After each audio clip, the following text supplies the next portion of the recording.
رمضان رمضان كريم رمضان. بسم الله الرحمن الرحيم. الحمد لله وصلى الله على نبينا محمد وعلى آله وصحبه وسلم. اللهم لا سهل إلا ما جعلته سهلا وأنت تجعل الحزن إذا شئت سهلا. اللهم إنا نعوذ بك من حال أهل النار. اللهم علمنا ما جهلنا وذكرنا ما نسينا واجعلنا يا أرحم الراحمين مخلصين في القول والعمل والنية آمين. La louange est à Allah et que l'honneur, l'élévation en degré et la préservation de sa communauté de ce qu'il craint pour elle soit accordée au messager Muhammad sallallahu alayhi wa sallam. Nous allons, Inch'Allah, aujourd'hui entamer la question des obligations du jeûne de Ramadan. Car le jeûne du mois de Ramadan a des obligations ou encore appelées piliers. Ainsi, les obligations du jeûne de Ramadan sont au nombre de deux. Il y a an-niyya, c'est-à-dire l'intention, et il y a as-siyam dans le sens de l'abstinence des choses qui le rompent. Voyons ce premier point qui est l'intention. An-Nabi alayhi salatu wa salam nous enseigne et il nous dit innamal a'malu bin-niyyat. Ce qui signifie en français les œuvres dépendent des intentions. L'intention est une affaire du cœur, elle a lieu dans le cœur. Il n'est donc pas une condition de la prononcer avec la langue. Il n'est pas une condition. Elle peut être prononcée avec la langue à condition qu'elle ne soit pas absente du cœur.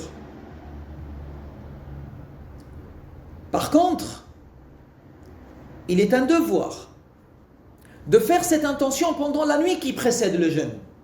C'est-à-dire de faire intervenir cette intention de nuit avant l'aube. Et ce, pour chaque jour du mois de Ramadan, et de la faire intervenir dans son cœur. On fait de même s'il s'agit d'un jeûne de rattrapage. Lorsque le soleil s'est couché et que le jeûneur a mis l'intention de jeûner le jour suivant de Ramadan et qu'il a fait cela avant de faire ce qui rend le jeûne, c'est-à-dire lorsqu'il ne remet pas cette intention après avoir mangé, alors cette intention lui sera suffisante. Il est aussi sur le jeûneur un devoir de préciser de quel jeûne il s'agit. Comme par exemple de préciser dans son intention qu'il s'agit du jeûne d'un jour du mois de Ramadan. S'il est en train de jeûner un jour du mois de Ramadan. Et s'il jeûnait pour un vœu ou suite à un vœu, il va préciser qu'il s'agit d'un jeûne d'un vœu. Et si il jeûne pour payer une compensation, une expiation, alors il va préciser qu'il s'agit d'un jeûne, d'une expiation, même si il n'en cite pas la cause. De plus, l'imam al-Shafi'i, selon lui, il est un devoir de faire l'intention pour chaque jour. En effet, pour al-Shafi'i, il ne suffit pas de mettre l'intention au début du mois pour tout le mois. Ainsi, il y a une formulation. Alors, quelle est la formulation de cette intention, premier pilier du jeûne?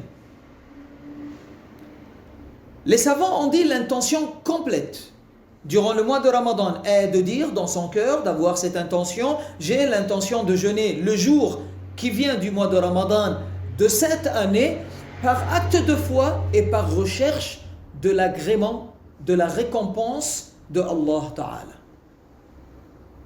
Certains savants ont dit qu'il suffit de mettre l'intention durant la nuit du premier jour de Ramadan pour tous les jours du mois. On dit alors dans son cœur, dans ce cas-là, j'ai l'intention de jeûner 30 jours du mois de Ramadan de cette année. Concernant la femme qui a les menstrues ou qui a les lochis, et dont l'écoulement sanguin a cessé la veille du jeûne, cette femme, il lui est un devoir de mettre l'intention de jeûner le jour suivant de Ramadan, même si elle n'a pas encore fait son ghusl, c'est-à-dire même si elle n'a pas encore fait le lavage obligatoire. Le fait de manger, de dormir ou d'avoir des rapports après avoir mis l'intention et avant l'apparition de l'aube n'est pas préjudiciable pour cette intention. Celui qui s'est endormi de nuit sans avoir mis l'intention de jeûner, puis s'est réveillé après l'aube, il va lui être un devoir de s'abstenir des choses qui rompent le jeûne dans le cas où il avait jeûné. Et il rattrapera ce jour de Ramadan. Il n'a pas jeûné parce qu'il n'a pas émis l'intention. Il s'est réveillé après l'aube. Il est trop tard pour émettre l'intention. Alors, il va s'abstenir comme s'il est en train de jeûner. Il va s'abstenir de manger, de boire, il va s'abstenir de ramener tout ce qui va rompre le jeûne du mois de Ramadan.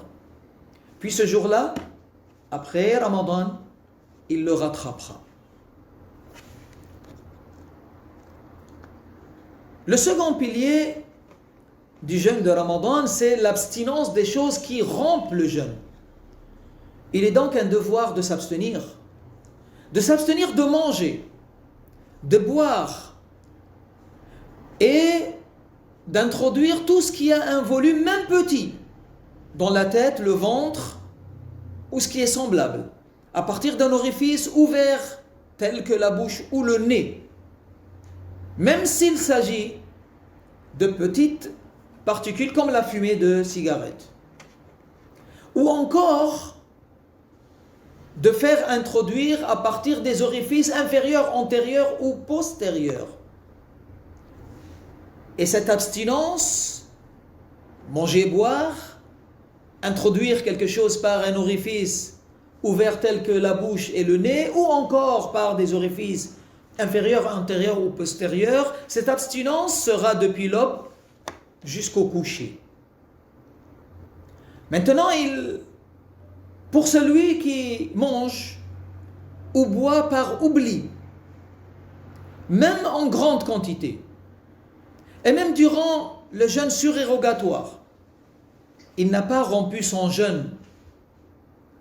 Et ceci est confirmé par le hadith du messager alayhi salatu wassalam, hadith qui nous est transmis par l'imam al-Bukhari, dans lequel al-Nabi alayhi salatu wassalam, il dit « Man nasiya wa huwa sa'im, fa'akala aw sharab, falyutmim sawmahu fa'innama at'amahu Allah wa saqah » La parole du messager alayhi salatu wassalam, ici, elle signifie celui qui a oublié en faisant le jeûne et qui a donc mangé ou bu, qu'il poursuive son jeûne.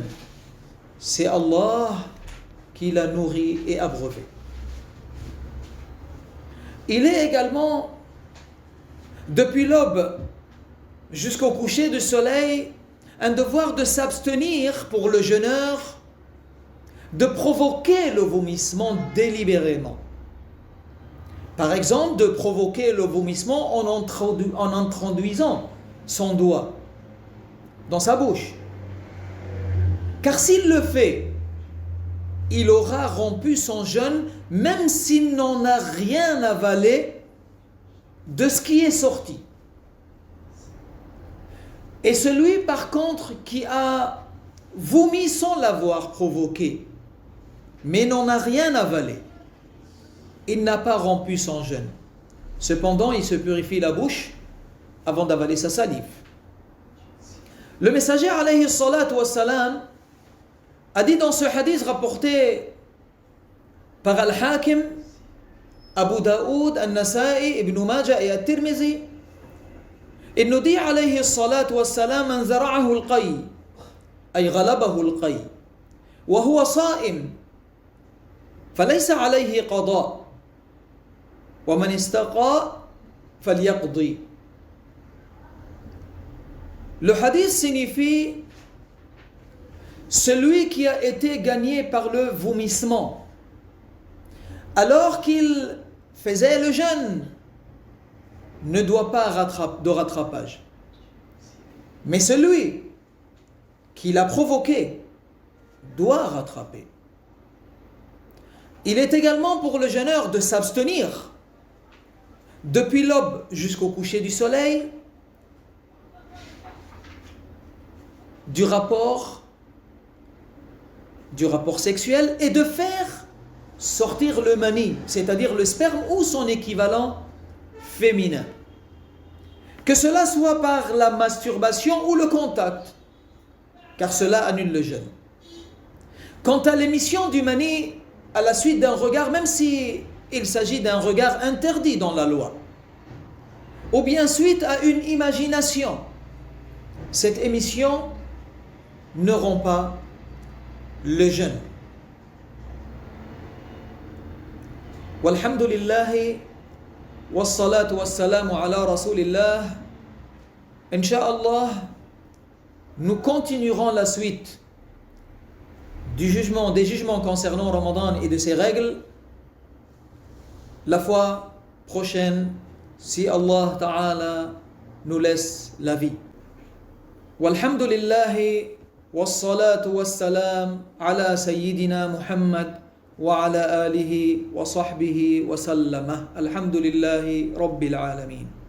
رمضان